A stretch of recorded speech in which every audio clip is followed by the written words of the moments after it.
Je vais vous dire une chose. L'Europe, de tous les continents du monde, est le continent le plus brutal où il y a eu les guerres les plus sauvages. C'est pas l'Afrique, c'est pas l'Asie, c'est l'Europe. Et je vais vous dire autre chose. C'est pas au Moyen-Âge, c'est au XXe siècle. C'est en Europe qu'on a exterminé des Juifs. C'est en Europe qu'on s'est battu. Quand on a dit, avec la guerre russo-ukraine, c'est le retour de la guerre qu'on n'avait pas vue, c'est une stupidité, puisqu'on a oublié la Bosnie.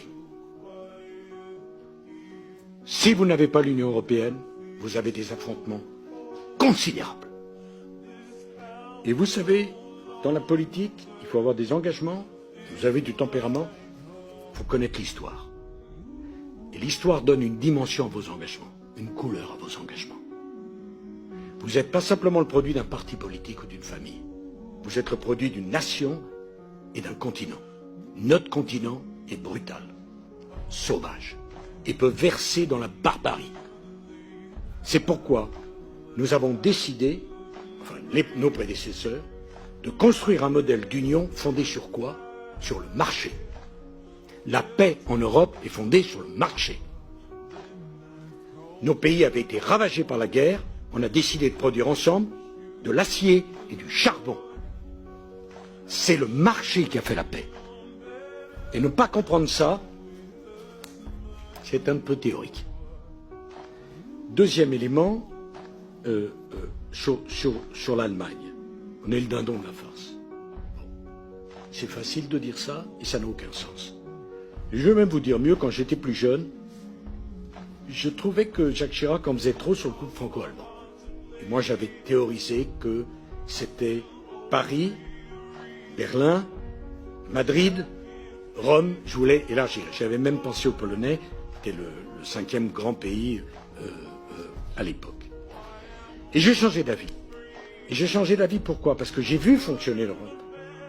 Je l'ai vu parce que je l'ai dirigé, je l'ai vu parce que j'ai siégé au Conseil ECOFIN comme ministre des Finances, au Conseil des ministres de l'Intérieur, au Conseil des chefs d'État et de gouvernement. On ne peut pas parler comme ça.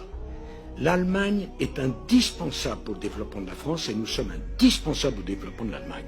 Comme dans toutes les familles, monsieur, il y a des désaccords, il y a des bagarres, comme dans tous les couples. Mais c'est pas pour ça qu'on doit divorcer tout de suite. Vous êtes bien de votre génération. Dès qu'il y a un truc qui ne va pas, on divorce. Voilà. Allez, boum! On fait tout flamber.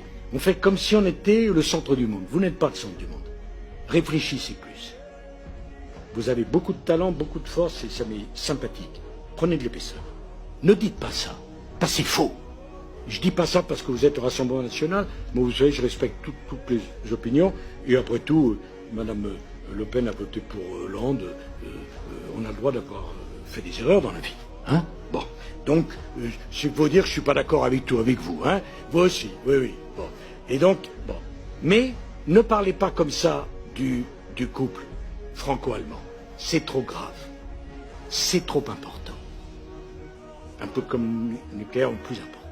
Il faut mesurer ça, parce que des gens sont morts. Hein? Quand on dit la Deuxième Guerre mondiale, c'est fou, il y en a eu 3. Hein?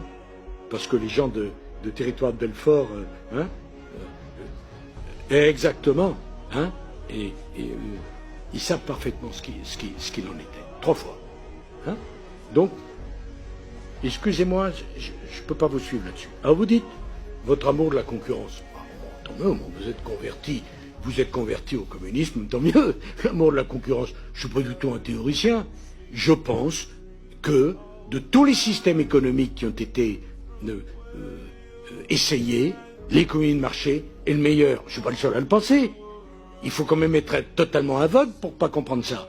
Alors, vous, je vois bien, tout est bon dans le cochon, alors bon, mon amour de la concurrence, il est quoi mon amour de la concurrence? Oui, je crois que la concurrence, vous savez, je crois à l'émulation, je crois au mérite. C'est pour ça que la France populaire m'a écouté.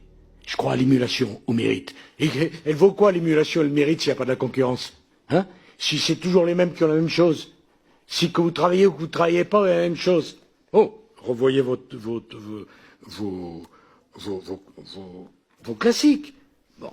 Alors, sur l'EPR et Flamanville, des dérapages. Oui, bien sûr, bien sûr.